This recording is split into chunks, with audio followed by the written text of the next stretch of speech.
Nosotros sabemos que de todas las pancreatitis que vamos a enfrentar, el 20% va, por suerte solo el 20% van a ser severas, pero el problema es que en este grupo la tasa de mortalidad aumenta por encima del 30%. Entonces, es tremendamente importante en las primeras horas que recibimos al paciente poder definir si alguna característica propia del paciente o del cuadro que viene cursando en estas primeras horas nos puede marcar que este paciente va a tener alguna evolución hacia la severidad y que tal vez sería bueno ponerlo en una unidad cerrada o tal vez trasladarlo a un hospital de alta complejidad donde se pueda llegar a necesitar alguna técnica particular. Entonces es bueno poder en las primeras horas saber, o tal vez no termine siendo así, pero sí poder predecir con bastante seguridad hacia dónde va a ir el paciente. En estas décadas, digamos, se han desarrollado múltiples scores de severidad, algunos incluyen la tomografía, otros hacen determinaciones de laboratorio, el estado clínico del paciente, múltiples determinaciones, algunos se pueden concretar dentro de las 24 horas, otros por favor apaguen los micrófonos en las salas. Son sumamente, algunos sensibles, otros específicos, mezclan sus características y entonces la idea es poder encontrar tal vez alguno que sea un poco más fácil de aplicar en la práctica y sería interesante que nos pudiéramos poner de acuerdo en cuál va a ser más o menos el predictor que vamos a usar, porque después cuando vamos a analizar los trabajos para saber cómo les va a los pacientes o cómo se complican o si andan bien con determinada técnica o determinado tratamiento, lo primero que tenemos que mirar es cómo los habían clasificado cuando los pacientes entraron. Entonces, si algunos clasifican por Apache, otros clasifican por Ransom y tenemos diferencias, no podemos evaluar realmente la efectividad de lo que estamos evaluando, ¿no? Para poder entender cómo trabajan los predictores, en realidad todo está explicado en la fisiopatología de la enfermedad. Entonces, es bueno que repasemos esto, que nosotros sabemos que las pancreatitis agudas pueden ser edematosas intersticiales o necrotizantes. En una es característico la tremenda inflamación y en el otro la necrosis del tejido. Ambos pueden tener complicaciones tempranas o tardías, y ambas a su vez sistémicas o locales, pero los dos momentos de mayor severidad y mortalidad de esta enfermedad están dados por las complicaciones tempranas sistémicas y las tardías locales, y eso está explicado acá. Cuando el paciente inicia su cuadro clínico, tiene una tremenda reacción inflamatoria que se conoce como síndrome de respuesta inflamatoria, se activa toda la cascada de interleuquinas, y esto es lo que genera en las primeras horas de la patología los fallos persistentes de órganos. Esta es la causa sistémica temprana de mortalidad de una pancreatitis. Luego, a medida que avanzan los días, llegamos al día 5 o 7, el paciente entra en lo que se llama una contrarrespuesta inflamatoria o CARS, y ahí se anula toda la capacidad de reacción del sistema inmune del paciente, sumado a que puede que ya tenga colecciones. Entonces ahí tenemos el segundo momento de severidad y mortalidad, que son las complicaciones locales tardías. Por ejemplo, la infección de la necrosis, de los tejidos necróticos.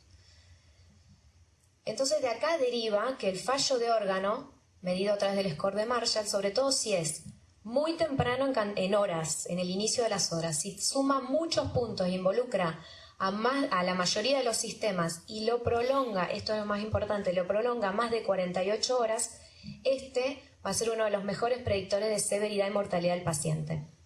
Implica sistema respiratorio a través de la PAFI, sistema renal con creatinina y cardiovascular. Bastante simple además también de determinarlo.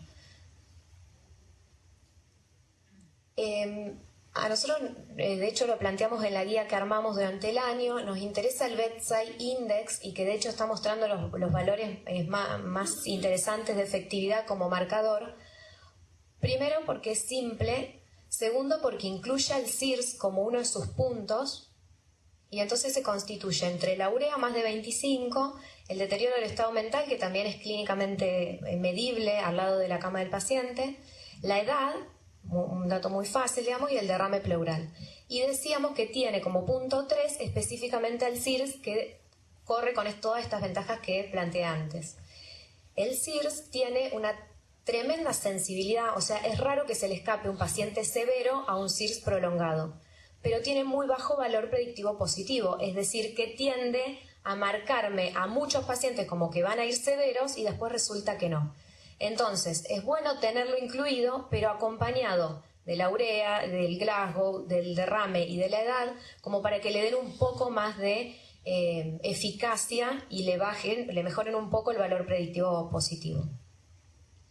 Respecto a los marcadores individuales, la urea también es interesante, es muy fácil de determinar.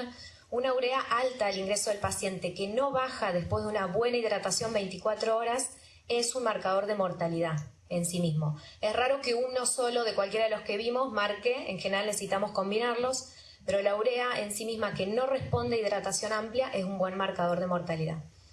El hematocrito por arriba de 44 también nos puede hablar de probabilidad de que este paciente desarrolle una necrosis. Y respecto a la proteína C y la procalcitonina, proteína C reactiva es marcadora de severidad y procalcitonina es marcadora de infección. En general, cuando los pacientes ya tienen sus colecciones, no mejoran sus CIRS y no terminamos de saber si se le infectó la cavidad, ya sea una WON o un quiste, o si en realidad es su tremendo CIRS. A veces la procalcitonina nos puede llevar a inclinarnos a pensar en que alguna de esas cavidades está infectada y no es solo reacción inflamatoria. Pero estas dos últimas solo se empiezan a medir a partir de las 72 horas, o sea que al principio la perderíamos. Vuelvo a remarcar lo que decía Analía al principio, amilasa y lipasa solo son para diagnóstico, no nos importa la evolución en el tiempo, no nos sirve si le queremos dar de comer al paciente y levantó amilasa, no es necesario suspenderle la alimentación, no nos va a marcar severidad ni mortalidad, son solo determinantes diagnósticos. Entonces, y con esto cierro, los actuales sistemas pronósticos ya alcanzaron la máxima eficacia, están en el tope. Seguir agregándole cosas o mezclarlos o agregarles imágenes, en realidad lo que lo hacen es engorroso clínicamente y costoso. En realidad, con lo que tenemos bien aplicado y sobre todo estando constantemente al lado del paciente en las primeras 48 horas, es donde vamos a terminar de determinar la evolución de este paciente. Estos pacientes cambian muy rápido, entran bien y en un par de horas desbarrancan. Entonces, sobre todo estar al lado de ellos, fallo de órgano prolongado más de 48 horas, BISAP con urea y hematocrito y dejemos a la amilasa solo para diagnóstico.